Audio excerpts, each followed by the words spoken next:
আমার বর আমাকে নিতে চলে এসেছে আমার বাপের বাড়িতে। আমি ছাড়া তার ঘর নাকি খালি খালি লাগছে।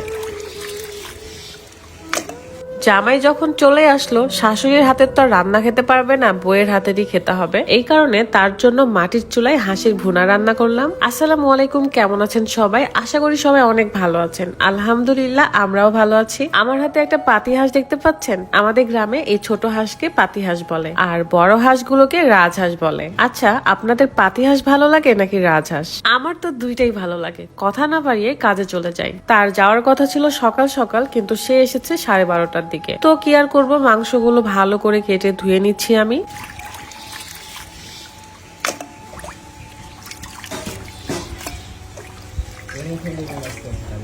দেখাই যাচ্ছে আমার হাতে মেহেদির কালার টকটক করছে, সাথে আমার হাতটাও কিন্তু কেটে গেছিল। সেটা নিয়ে কত কত কাজ করলাম। এই তো চলে এসেছে আপনার ভাইয়া, আর এসে দেখে আমি মাটির চুলায় রান্না করছি, তাই আমাকে হেল্প করতে লাগছে। মানে এমন একটা ভাব যে সেই সব কাজ করে দিল আমাকে। বাট সত্যি কথা বলতে, রাতকে যখন আমার বাড়িতে দেখি তখন খুবই ভালো লাগে আমার। বিয়ের আগে একবার সে এসেছিল আমার বাড়িতে, আমার বাড়ি দেখতে। তখন আমরা কলেজে পড়তাম, তো একসাথে এসেছিলাম সব বন্ধু বান্ধব মিলে। তখন এতটা অবাক হইনি যে সে আমার বাড়িতে এসেছে, বাট এখন অবাক লাগে। হাঁসের মাংস রাদের অতটা পছন্দ না, বাট দেশি মুরগির রাত ভীষণ পছন্দ করে। কিন্তু মাটির চুলার হাঁস বোনা রাদের খুব পছন্দ। গ্রামের রোদের মধ্যে এত কাজ করতে করতে আমার স্কিনে প্রায় ট্যান পড়ে গেছে, আর ট্যান গুলোকে দূর করতে আমার বেস্ট স্কিন কেয়ার কম্বো ব্যবহার করতে হবে। অর্ডিনারি অর্গানিক ফেসবুক পেজ থেকে আমি ব্রাইটেনিং কম্বোটা নিয়েছিলাম, যেখানে একটা soap, brightening face pack, saffron soothing jail এবং স্যাফরন নাইট ক্রিম রয়েছে। ব্রাইটেনিং এর জন্য এবং স্কিন থেকে ট্যান দূর করার জন্য খুবই ভালো কাজ করে। আমি সাবানটাতে ভালো করে মুখ ধুয়ে এসেছি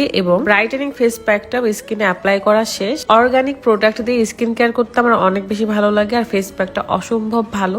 এখন ব্যবহার করব আমি সুদিং জেল। স্যাফরন আমাদের স্কিনের জন্য কতটা ভালো আমরা সবাই জানি। আমাদের স্কিনের ট্যানটাকে দূর করে, স্কিনের কালো দাগ, ব্রণের দাগ থাকলে সেটাকেও দূর করে। এখন ব্যবহার করব সেই স্যাফরন নাইট ক্রিম। প্রত্যেকটাই ছেলে এবং মেয়ে উভয় ব্যবহার করতে পারবে। পেজটা আমি ক্যাপশনে মেনশন করে রেখেছি। দেরি না করে ব্রাইট স্কিন চাইলে এখনই অর্ডার করে ফেলুন। কথা না বাড়িয়ে এখন আবার রান্নায় চলে আসি। মাংস হতে হতে এদিকে আমি ভাত উঠিয়ে দিব। অলরেডি দুপুর হয়ে গেছে আর প্রচন্ড ক্ষুধা লাগছে। হাঁসের মাংস দেখার সময় আমার মনে হচ্ছিল যদি সাতপুতি কিংবা চিতুই পিঠা বানাইতে পারতাম তাহলে কত ভালো হতো।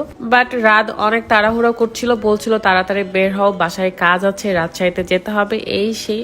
তো আমার বাড়ির ভেতরে একটা ডাব গাছ আছে, যেটাতে অনেকগুলো ডাব ধরেছিল, তারা সবগুলো নামাইছে। আর আপনারা হয়তো দেখেছেন আমার বিজনেস পেজ বিথি স্ট্যাটন, যেখানে আমি শাড়ির লাইভ করেছিলাম। আমি বাড়িতে কয়েকটা শাড়ি নিয়ে আসছিলাম দেখানোর জন্য। তো লাইভ শেষ করে আমরা রওনা হয়ে যাব রাজশাহীর উদ্দেশ্যে। আমার পেজের মডারেটর আমার দুইটা ভাই, একটা দেবর, একটা আমার ফুফাতো ভাই। এদিকে আমার আব্বু দেখতেছিল যে আমি যে শাড়িটা পরে আছি সেটা কত সুন্দর, তাই বলছে এটা কি কাপড়, এটা কত দাম। আমার আব্বু তো মহা খুশি। আব্বু আমাকে বলছিল তুমি যে লাইভ করলা, এত কথা বললা, কই থেকে শিখলা এত কথা। আসলে আব্বুর সামনে প্রথমবার লাইভ হয়েছিলাম, তাই আব্বুর কাছে নতুন লেগেছে আমি এত কথা বলেছি শাড়ি দেখানোর সময়। এদিকে বাপ বিটিতে মিলে ডাব খাচ্ছিল। আমি নিজেও আমার ডাব গাছে ডাব খাই নাই, এই প্রথমবার খাওয়ার, এই প্রথমবার বোধহয় এতগুলো ডাব ধরেছিল।